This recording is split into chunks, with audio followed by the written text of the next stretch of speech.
Dewa Obat Terkuat. Bab 9. Lin Yi bahkan tidak menginginkan bantuan Liu Yunlong, tetapi menginginkan bantuannya sendiri. Dia pikir dia salah dengar.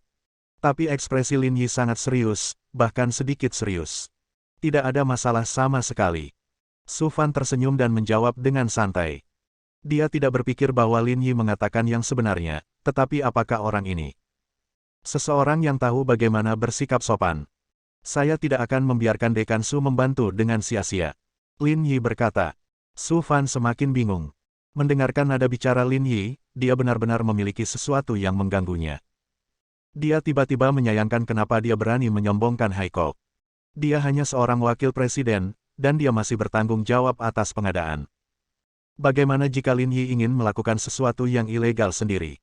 Saat mobil melaju ke pintu masuk rumah sakit, Lin Yi tiba-tiba mengerem. Su Fan, yang masih memikirkan sesuatu, kepalanya hampir terbentur di kursi depan. Apa yang salah? Dia adu dan menutupi dahinya. Turun, turun. Ini mobil Dekan Su, ini dia. Jangan biarkan dia pergi. Di luar mobil, 5 atau 6 pria parubaya, mengenakan kain karung dan berbakti, mengepung mobil Su Fan dan mengetuk jendela mobil dengan keras, seolah-olah mereka ingin segera masuk dan memakan Su Fan. Ketika Su Fan melihat orang-orang ini, kepalanya tiba-tiba menjadi besar. Kenapa mereka lagi? Sekelompok bajingan ini datang ke rumah sakit untuk menimbulkan masalah baru-baru ini, dan mereka telah lama menatap plat nomor mereka. Su Fan buru-buru menutupi wajahnya. Lin Yi, cepat pergi. Cepat pergi. Ini adalah hooligan profesional. Tidak bisa pergi. Mobil tersebut dihadang oleh orang di depan dan di belakang, jadi jika ingin keluar, Anda hanya bisa menabrak mereka. Tertangkap oleh mereka hari ini sepertinya sangat merepotkan. Sebelum Su Fan dapat berbicara, Lin membuka pintu mobil dan berjalan keluar, dan beberapa orang segera mengelilinginya. Su Fan diam-diam meneriakkan sesuatu yang buruk. Lin Yi akan dipukuli sampai mati oleh orang-orang ini. Dia segera mengeluarkan ponselnya dan menghubungi Departemen Keamanan, meminta mereka mengirim seseorang secepatnya. Sudah terlambat, Lin Yi dipukuli sampai mati oleh mereka, dan dia tidak bisa menjelaskannya kepada Zhuo Qianqiu. Biarkan bajingan Su Fan itu keluar. Cepatlah, bajingan ini membunuh adikku, biarkan dia keluar. Mereka mengepung Lin Yi dengan ekspresi galak. Salah satu dari mereka memiliki bekas luka di sudut matanya, terlihat sangat ganas. Itu kakak tertuamu. Lin Yi menyipitkan matanya dan menoleh untuk melihat pria yang terbaring di tandu di pintu dengan wajah pucat dan mata tertutup. Berhenti bicara omong kosong. Rumah sakit ini membunuh kakak laki-lakiku yang tertua. Para pemimpin bajingan ini semuanya bertanggung jawab. Biarkan Su Fan keluar dari mobil dan beri kami keadilan. Kata pemimpin itu dengan kejam. Mata itu dipenuhi keserakahan. Hari ini mereka akhirnya menangkap Su Fan, pemimpin rumah sakit, dan mereka tidak akan melepaskannya kecuali mereka mendapatkan uang. Kakakmu baik-baik saja. Lin Yi melihatnya dan berkata dengan tenang. Tentu saja dia tahu apa tujuan orang-orang ini. Namun meski harus berpura-pura sakit, setidaknya bersikaplah profesional. Omong kosong apa yang kamu bicarakan? Wajah pria yang memimpin itu menjadi gelap, kakak laki-lakiku hampir mati dan hanya memiliki satu nafas tersisa untuk bertahan. Apakah kamu memberitahuku bahwa semuanya baik-baik saja? Biar ku beritahu, masalah ini tidak ada hubungannya dengan sopir kecilmu. Buka pintunya dan minta Su Fan keluar. Lin Yi mengunci pintu mobil dengan kunci mobil dan langsung berjalan menuju tandu tanpa mengucapkan sepatah kata pun. Tiba-tiba, dia menginjak keras tangan pria yang tak sadarkan diri itu, dan seketika itu juga terdengar jeritan seperti babi yang disembelih. Ah! Pria yang tadi matanya terpejam dan wajahnya pucat, duduk, menutupi tangannya, dan berteriak keras. Suaranya penuh energi, dan dia terdengar seperti sedang sakit. Dalam sekejap, ekspresi pria parubaya itu berubah. Orang-orang yang menyaksikan kegembiraan itu terdiam beberapa saat, lalu mereka semua menggelengkan kepala. Tidak peduli betapa bodohnya mereka dapat melihat bahwa pria yang terbaring di tandu itu hanya berpura-pura. Hanya teriakan yang kuat ini, seseorang dengan kebugaran fisik rata-rata tidak dapat menandinginya. Dengar, bukankah ini sudah sembuh? Lin Yi berkata dengan ringan. Su Fan, yang sedang duduk di dalam mobil dengan mulut terbuka dan telepon masih menyala, hampir meludah. Apakah ini baik? Lin Yi terlalu lugas. Kamu mencari kematian. Pria parubaya yang memimpin tidak menyangka trik mereka akan dipatahkan dengan mudah. Mereka tidak pernah berani berpikir bahwa seseorang akan berani menginjaknya seperti ini. Untuk memberikan pukulan kejam kepada orang yang sakit parah, dan sekarat. Lin Yi, apakah dia manusia? Melihat kejadian itu terungkap, beberapa orang menjadi marah. Pria yang memimpin langsung meninju wajah Lin Yi. Bentak. Tapi tepuk tangan meriah datang dari wajah pria paruh baya itu. Lin Yi mengangkat tangannya dan menjatuhkannya, membantingnya ke tanah. Beberapa orang lainnya tertegun dan ingin mengambil tindakan, tetapi mereka takut dengan mata Lin Yi dan tidak berani bergerak. Bunuh dia. Saya tidak tahu siapa yang berteriak, dan 5 atau 6 orang tiba-tiba memiliki keberanian, dan mereka semua bergegas maju. Ledakan, ledakan, ledakan. Namun dalam sekejap mata, semua orang tergeletak di tanah, masing-masing membungkuk, berteriak kesakitan, tidak mampu berdiri. Semua orang di sekitar terkejut. Itu luar biasa. Mereka tahu bahwa orang-orang ini ada di sini untuk menimbulkan masalah, dan mereka juga tahu bahwa orang-orang seperti ini adalah orang yang paling buruk untuk diajak main-main, tetapi pengemudi ini berani memberi mereka pelajaran secara langsung, yang sungguh memuaskan. Beberapa penjaga keamanan datang dan melihat orang-orang ini terbaring menyedihkan di tanah, tidak bisa berkata-kata. Mereka tidak berani macam-macam dengan orang-orang ini. Beri mereka ortopedi. Lin bahkan tidak melihat ke arah mereka, dia kembali ke mobil, memasang sabuk pengaman dan masuk. Su Fan, yang duduk di barisan belakang, merasakan tangannya masih gemetar. Dia melihat Lin Yi melakukannya dengan matanya sendiri, sangat rapi. Hanya dalam beberapa detik, para pembuat onar ini dihajar hingga tak mampu melawan. Kamu pandai bertarung. Su Fan tidak bisa menahan diri untuk tidak berkata. Begitulah. Lin Yi sangat tenang. Apakah ini normal? Su Fan mau tidak mau ingin memarahi pemuda itu karena terlalu gila. Bahkan Zhou Yi, master di sebelah Liu Yunlong, mungkin tidak sekuat Lin Yi. Dia sebenarnya mengatakan itu hanya rata-rata.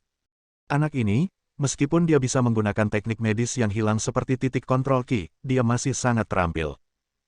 Su Fan pasti sangat bodoh jika percaya bahwa seseorang seperti Lin Yi membutuhkan wajah Ye Qiansui untuk mendapatkan pekerjaan.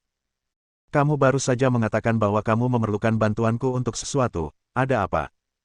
Jika Lin Yi tidak ada di sini hari ini, akan sulit baginya untuk melarikan diri. Meski hanya untuk membalas budi, aku tetap harus membantu. Lagi pula, apa yang dia katakan sudah diucapkan. Bagaimana jika dia menarik kembali kata-katanya dan membuat Lin Yi tidak senang dan ingin memukulnya? Lin Yi melirik ke kaca spion. Saya ingin meminta Dekansu membantu saya mengetahui semua informasi tentang seorang wanita dari luar kota yang pergi ke rumah sakit pertama untuk melahirkan 26 tahun yang lalu. Mendengar ini, mata Su Fan sedikit menyipit. Dia menatap Lin Yi selama 5 detik. 26 tahun yang lalu, rumah sakit pertama tidak memiliki sistem manajemen file yang lengkap pada saat itu, dan bahkan informasi tulisan tangan pun tersedia. Tidak mudah untuk menemukan informasi rawat inap seseorang. Baiklah, biarkan aku membantumu. Su Fan mengangguk. Bab 10. Ia tidak menanyakan keuntungan apa yang bisa didapatnya, apalagi identitas wanita tersebut, dan langsung menyetujui Lin Yi. Su Fan tidak bodoh, dia bahkan sangat pintar. Hanya kekuatan yang ditunjukkan Lin Yi padanya beberapa kali ini yang mengejutkannya. Belum lagi keterampilan medis Lin Yi yang bahkan membuat kagum gurunya Zhuo Qianqiu, keterampilan kaki dan kaki Lin Yi barusan sungguh luar biasa. Meski dia sangat penasaran, dia tetap menahan diri untuk bertanya. Lin membawa Su Fan ke rumah sakit dan pergi. Dengan identitas yang masuk akal untuk memasuki rumah sakit pertama, dan bantuan Su Fan, beberapa jejak dari apa yang terjadi saat itu harus ditemukan, Lin Yi tidak terburu-buru. Dia kembali ke villa keluarga Lin. Memasuki rumah, Lin Yi melihat Ye Qiansui duduk di sofa di aula, tampak bermartabat dan megah. Bahkan di rumah, auranya belum hilang. Ini seperti warna pelindung saya sendiri, sudah menjadi kebiasaan. Tuan muda telah kembali. Uma berkata sambil tersenyum. Uma. Lin mengangguk dan menjawab dengan sopan. Ye Qiansui sedang duduk di sana, memegang buku catatan di tangannya dan masih membaca rencana proyek perusahaan. Ketika dia mendengar suara itu, dia tidak menoleh. Apakah kamu sedang mencari pekerjaan? Dia bertanya dengan sadar. Lin Yi menoleh dan menatap Ye Qiansui. Kami telah menemukannya. Dia bekerja di rumah sakit 01. Dia tidak menyebutkan posisi spesifiknya. Menurut pendapat Ye Qiansui, Lin Yi merasa malu. Lagi pula, terlalu sulit bagi Lin Yi untuk bekerja di rumah sakit No. 1 dengan kondisi Lin Yi. Jelas sekali ada seseorang yang membantu di belakang layar dan meminta bantuan. Namun, Ye Qiansui tidak mengatakannya, apalagi memberitahu Lin Yi bahwa itu adalah bantuan darinya. Bekerja keras adalah awal yang baru. Ye Qiansui berbalik dan menatap Lin Yi, jika kamu membutuhkan bantuanku, jika kamu butuh sesuatu, kamu bisa bertanya. Saya sudah menemukan pekerjaan untuknya, dan itu merupakan bantuan besar. Lin Yi tersenyum, mengangguk, dan tidak berkata apa-apa lagi. Keduanya hanya bertukar beberapa kata. Ye Qiansui menundukkan kepalanya dan terus membaca dokumennya, sementara Lin Yi naik ke atas untuk mandi, berganti pakaian, dan bersiap untuk makan. Melihat kedua orang itu, yang seperti orang asing, sopan namun menjaga jarak, Wu Ma hanya bisa menghela nafas dalam hatinya. Dia malu untuk mengatakan apapun, jadi dia berbalik dan memasuki dapur. Waktu makan malam, Wu Ma berteriak ke atas. Segera, Lin Yi masuk, dan Ye Qiansui masih duduk di sofa, sepertinya tidak mendengar apapun. Sudah waktunya makan, Nona. Wu Ma berjalan mendekat dan berkata dengan lembut, makanannya akan menjadi dingin sebentar lagi. Baik, Ibu Wu. Ye Qiansui meletakkan komputernya, duduk di meja makan, dan menghadap Lin Yi, tetapi keduanya menundukkan kepala dan makan dengan tenang tanpa komunikasi apapun. Suasananya agak aneh. Ye Qiansui merasakannya. Dia mengangkat kepalanya, tapi Lin Yi menundukkan kepalanya. Dia menundukkan kepalanya lagi, dan Lin Yi mengangkat kepalanya lagi. Wu Ma, yang duduk di samping, menghentakkan kakinya dengan cemas, tapi tidak punya pilihan selain menghela nafas secara diam-diam. Pada saat yang sama, bilah biru tua. Musiknya memekakkan telinga. Di dalam bilik, Ye Xihan mengikuti musik, menggelengkan kepalanya berirama sambil minum jus. Minumlah anggur, Xihan. Anak laki-laki yang duduk di samping membuka sebotol anggur dan membawanya ke Ye Xihan, tidak ada yang datang ke bar untuk minum jus. Ye Xihan mengabaikannya. Dia bisa minum kapanpun dia mau, minum jus kapanpun dia mau, dan tidak ada yang bisa mengganggunya. Apakah suasana hatimu sedang buruk? Ayo, minum. Minuman akan menghilangkan semua kekhawatiranmu. Anak laki-laki itu masih tidak menyerah dan menyerahkan minumannya sambil tersenyum. Sejak pertama dia melihat Ye Xihan, dia punya ide. Bukankah sayang jika tidak mengobrol dengan gadis cantik? Gulungan. Ye Xihan hanya mengucapkan satu kata sederhana dan memutar matanya, sehingga anak laki-laki itu hanya bisa pergi dengan putus asa. Suasana hatinya sedang buruk. Dia dikritik oleh Ibu Wu dan saudara perempuannya di rumah, dan itu masih karena orang yang sama. Lin Yi. Dia tidak mengerti, Lin Yi, kenapa? Sekalipun kakeknya masih di sini, Lin Yi hanyalah anak angkat dari keluarga mereka, status seperti apa yang bisa dia miliki. Belum lagi sekarang Lin Yi baru saja keluar dari penjara, dia bahkan sangat malu. Bagaimana dia bisa memenuhi syarat untuk bersama saudara perempuannya seperti ini? Saat dia kesal, tirai bar dibuka, dan sekelompok orang masuk dikelilingi oleh Gao Cheng. Dari kejauhan, DJ melihatnya dan segera menaikkan volumenya, dan suasana seluruh bar tiba-tiba membaik. Salah satu tangan Gao Cheng masih diperban, dan jasnya disampirkan di bahunya, terlihat sangat cantik. Dia mengulurkan tangannya yang lain dan menggambar lingkaran di udara. DJ segera mengerti maksudnya, segera mengambil mikrofon dan berteriak keras, konsumsi malam ini akan ditanggung oleh Tuan Gao.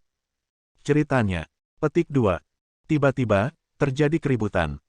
Ye Xihan sedang memikirkan sesuatu, dan dikejutkan oleh volume yang tiba-tiba membesar. Dia hampir menjatuhkan cangkir di tangannya ke tanah. Apa yang sedang kamu lakukan? Dia mengerutkan kening, langsung berdiri, dan menoleh untuk melihat sekelompok orang.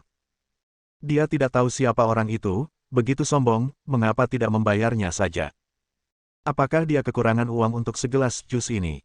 Apa yang kamu bicarakan? Apakah kamu memerlukan uang untuk segelas jus?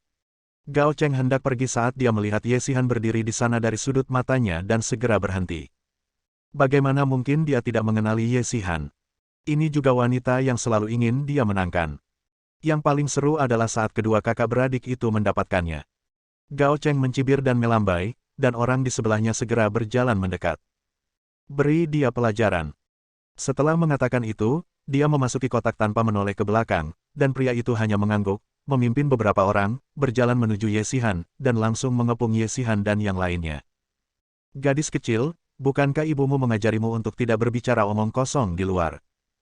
Orang yang memimpin berkata dengan nada yang sengaja dibuat jahat, ada beberapa orang yang tidak boleh Anda sakiti. Wajah Ye Xihan langsung berubah. Ketika dia mendengar pihak lain menyebut kata ibu, matanya langsung memerah, dia mengerucutkan bibirnya dan tanpa mengucapkan sepatah kata pun, dia mengambil botol anggur di atas meja. Ledakan. Pukul langsung kepala pria itu. Dalam sekejap, botol anggur itu pecah berkeping-keping, dan anggur itu mengalir ke kepala pria itu. Udara serasa membeku secara tiba-tiba. Bahkan Ye Xihan sendiri sepertinya baru saja bereaksi, tapi teman-teman sekelasnya sangat ketakutan hingga mereka gemetar. Beberapa dari mereka mengenalinya.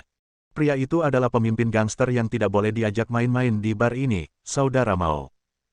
Hehe. Saudara Mao tersenyum tetapi tidak tersenyum. Dia mengulurkan tangannya dan mengusap keningnya. Jari-jarinya tiba-tiba menjadi merah. Sangat bagus. Lebih dari selusin orang berkumpul. Musik di bar berhenti, dan pengunjung lain melihat pemandangan ini dan buru-buru menjauh. Siapa yang tidak kenal siapa Saudara Mao ini? Orang yang kejam sedang menonton pertunjukan. Saya telah melihat darah di tangan saya. Jika seorang gadis dari keluarga tertentu tidak tahu apa yang baik atau buruk, bukankah dia akan memasukkan dirinya ke dalam lubang api? Banyak orang memandang Ye Xihan dengan mata penuh simpati dan bahkan penyesalan, seolah-olah mereka telah melihat gadis kecil yang begitu cantik akan segera disiksa sampai mati oleh Saudara Mao. Bersambung.